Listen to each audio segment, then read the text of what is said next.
Assalamualaikum warahmatullahi wabarakatuh. Salam sejahtera bagi kita semua. Perkenalkan, nama saya Anggunus Pramesela. Di sini saya akan mempresentasikan tentang faktor-faktor yang berpengaruh pada perkembangan individu. Tugas ini dibuat guna memenuhi mata kuliah perkembangan peserta didik dengan dosen pengampu Ibu Frestanti Novalia Santosa, SPD MPD. Adapun materi yang akan kita ulas dalam faktor-faktor yang berpengaruh pada perkembangan individu. Yang pertama, pendahuluan. Yang kedua, faktor internal. Yang ketiga, faktor eksternal. Dan yang terakhir, kesimpulan. Perkembangan atau development adalah proses atau tahapan pertumbuhan ke arah yang lebih maju. Perkembangan menunjuk pada suatu perubahan yang bersifat tetap dan tidak dapat diulang kembali. Setiap manusia dilahirkan memiliki perbedaan perkembangan yang beragam. Mereka dilahirkan dengan fisik, kelamin, kecerdasan, karakteristik kepribadian, kondisi tubuh yang berbeda-beda. Terlahir dari golongan ayah atau ibu yang pastinya memiliki karakter berbeda. Setiap sifat atau karakteristik yang muncul dalam diri seseorang menjadi suatu hal yang penting dalam perkembangan manusia. Perkembangan yang ada pada manusia bisa berupa perkembangan positif maupun negatif. Semua tergantung dengan pribadi literaturnya. Untuk melakukan perkembangan yang baik, maka diperlukan juga lingkungan yang baik. Dari segi lingkungan fisik maupun non-fisik, semua harus terbagi secara merata, karena sangat mempengaruhi nantinya di masa yang akan datang.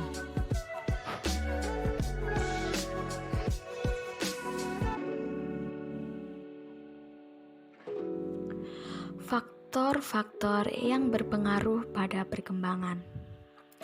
Menurut aliran konvergensi dengan tokohnya yang terkenal William Strauss, meyakini bahwa perkembangan individu ditentukan dari dua faktor, yaitu faktor dasar atau faktor bawaan maupun faktor lingkungan atau pendidikan. Keduanya secara konvergen akan mewujudkan perkembangan seorang individu. Menurut Ki Hajar Dewantara, juga mengemukakan adanya dua faktor yang akan mempengaruhi perkembangan individu, yaitu faktor dasar atau pembawaan dalam kurung faktor internal dan faktor ajar atau lingkungan dalam kurung faktor eksternal. Setiap individu pasti mengalami perkembangan. Perkembangan yang terjadi meliputi beberapa faktor, yaitu faktor internal yang berasal dari dalam diri sendiri dan faktor eksternal yang berasal dari luar tubuh atau pengaruh dari lingkungan sekitar. Faktor internal. Faktor internal adalah segala sesuatu yang ada dalam diri individu yang keberadaannya mempengaruhi dinamika perkembangan. Faktor-faktor internal tersebut antara lain faktor fisiologis dan faktor psikologis. A. Faktor fisiologis. Faktor fisiologis adalah faktor yang berhubungan dengan kondisi fisik individu. Faktor ini dibedakan menjadi dua macam, yaitu yang pertama, keadaan tonus jasmani. Keadaan fisik yang sehat dan bugar akan memberikan pengaruh positif terhadap kegiatan belajar individu. Sedangkan kondisi fisik yang lemah atau sakit akan menghambat tercapainya hasil belajar yang maksimal. Faktor yang mempengaruhi perkembangan fisik antara lain 1. Faktor gizi atau asupan makanan, seperti gizi yang cukup dan berimbang, bayi ASI dan masa masih banyak lagi. Yang kedua, cacat penyakit seperti pengaruh genetik, ibu hamil kurang gizi, alkohol, obat-obatan, penyakit yang diderita ibu selama hamil, contohnya hepatitis, rubella, cacar air, sifilis, dan lainnya. Dan yang terakhir, terlahir dari ibu yang tidak bahagia.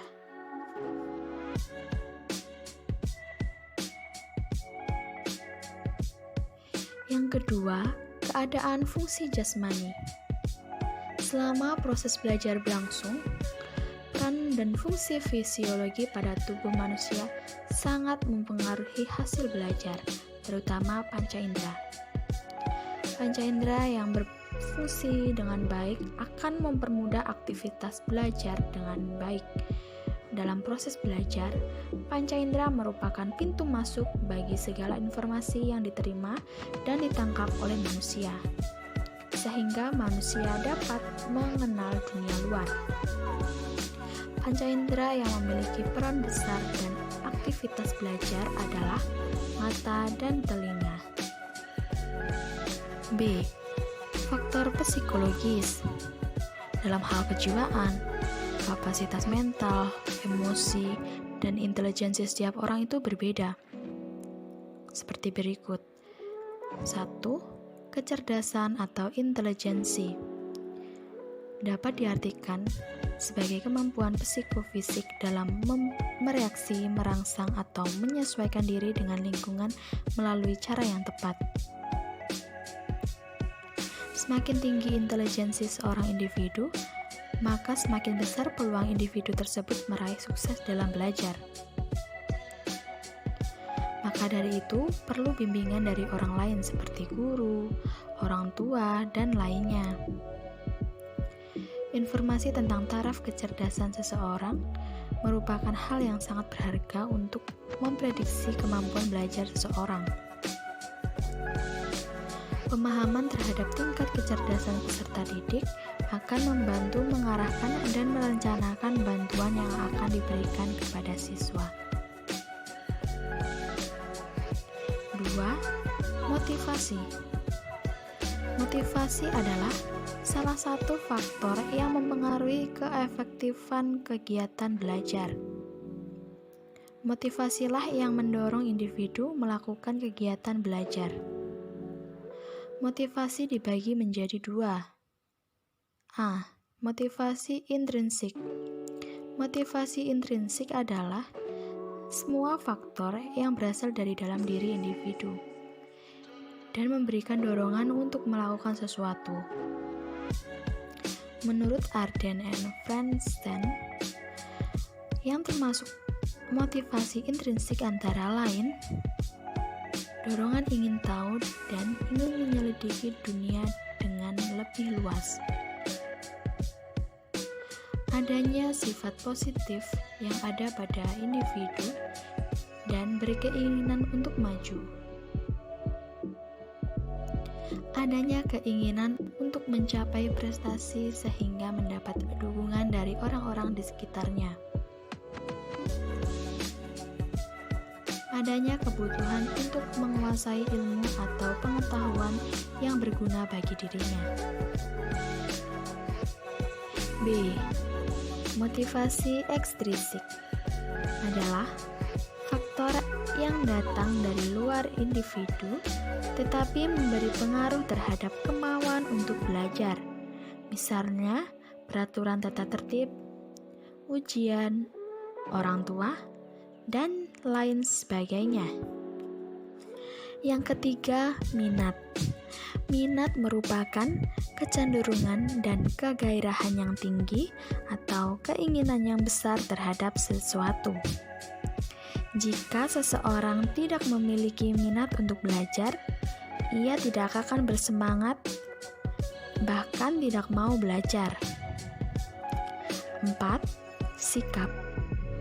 Sikap adalah gejala internal yang berdimensi afektif berupa kecenderungan untuk mereaksi atau merespons dengan cara yang relatif tetap terhadap objek, orang, peristiwa, dan sebagainya, baik secara positif maupun negatif. 5. Bakat. Bakat adalah potensi atau kemampuan kalau diberi kesempatan untuk dikembangkan melalui belajar akan menjadi kecakapan yang nyata. 6. Daya ingat. Sebagai daya jiwa untuk memasukkan, menyimpan, dan mengeluarkan kembali sesuatu kesan. Kesan di sini adalah gambaran tertinggi dalam jiwa. 7. Daya konsentrasi. Kemampuan untuk memfokuskan pikiran, perasaan, kemauan, dan segenap panca indera ke satu objek dalam satu aktivitas itu. Kemampuan untuk melakukan konsentrasi itu memerlukan kemampuan dalam menguasai diri atau daya penguasaan diri. Faktor eksternal. Faktor eksternal adalah di mana faktor ini dipengaruhi oleh lingkungan sekitar, seperti faktor sosial, faktor budaya, faktor lingkungan fisik, dan faktor lingkungan non-fisik. Semua sangat berpengaruh pada perkembangan individu. Pertumbuhan dan perkembangan tidak hanya menyangkut faktor fisik maupun non-fisik, tapi rohani pun sangat mempengaruhi perkembangan seseorang, terlebih dalam kepercayaannya. Beberapa faktor eksternal yang mempengaruhi perkembangan, yaitu faktor biologis.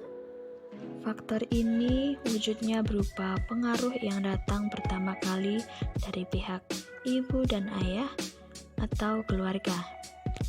Sifat-sifat orang tua, pengelolaan keluarga, semuanya dapat memberi dampak terhadap perkembangan seseorang. Faktor psikis, pengaruh yang datang dari lingkungan geografis, seperti iklim, keadaan alam, tingkat kesuburan tanah, jalur komunikasi dengan daerah lain, dan sebagainya. Faktor ekonomis atau status sosial ekonomis. Masyarakat akan memandang anak bukan sebagai anak yang independen, akan tetapi dipandang dalam konteksnya yang utuh dalam keluarga anak itu. Contohnya, ia anak siapa? Secara tidak langsung dalam pergaulan sosial anak, masyarakat dan kelompoknya akan memperhitungkan norma yang berlaku di dalam keluarganya. Dari pihak anak itu sendiri, perilakunya akan banyak memperhatikan kondisi normatif yang telah ditanamkan oleh keluarganya. Sehubungan dengan itu, dalam kehidupan sosial anak akan senantiasa menjaga status sosial dan ekonomi keluarganya. Hal ini dapat berakibat lebih jauh, yaitu menjadi terisolasi dari kelompoknya, dan akibat lain mereka akan membentuk kelompok elit dengan normanya sendiri. Faktor kultural di Indonesia ini, jika dihitung ada berpuluh bahkan beratus kelompok masyarakat yang masing-masing mempunyai kultur, budaya, adat istiadat, dan tradisi tersendiri. Dan hal ini jelas berpengaruh terhadap perkembangan anak-anak. Faktor edukatif merupakan proses sosialisasi anak yang mempunyai pengaruh terhadap perkembangan anak manusia yang terarah. Hakikat pendidikan sebagai proses pengoperasian ilmu yang normatif, yang memberikan warna kehidupan sosial seseorang di dalam masyarakat dan kehidupan mereka di masa yang akan datang. Penanaman norma perilaku yang benar secara sengaja diberikan kepada peserta didik yang belajar di kelembagaan pendidikan atau sekolah. Kepada peserta didik bukan saja dikenalkan kepada norma-norma lingkungan dekat, tetapi dikenalkan kepada norma kehidupan bangsa atau nasional dan norma kehidupan antarbangsa. Etik pergaulan membentuk perilaku kehidupan bermasyarakat dan bernegara. Faktor pendidikan ini relatif paling besar pengaruhnya dibandingkan dengan faktor lain. Faktor religius, sebagai contoh, seorang anak yang rajin mengaji, anak yang rajin ke gereja dan pelayanan, atau anak-anak yang khusyuk dalam keagamaan, sudah pasti ia akan berbeda dengan anak yang lain, yang sekedar terhitung orang beragama. Lebih-lebih yang memang tidak beragama sama sekali.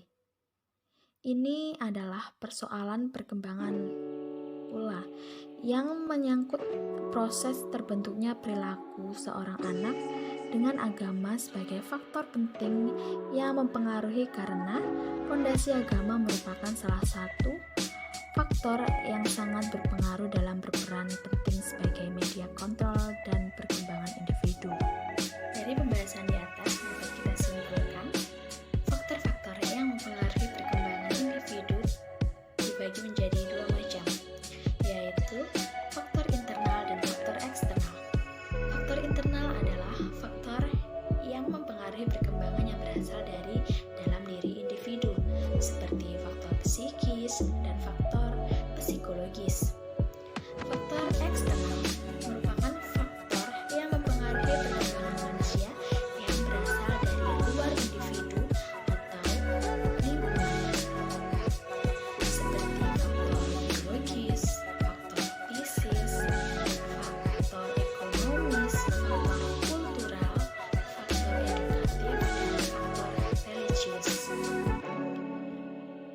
Penting sekali kita mempelajari dan memahami faktor-faktor yang berpengaruh pada perkembangan individu, karena masih banyak pendidik yang belum memahami hal ini. Dengan adanya penjelasan ini, kita calon pendidik diharapkan paham terhadap tingkat perkembangan peserta didik agar dapat membantu mengarahkan dan merencanakan bantuan yang akan diberikan kepada siswa.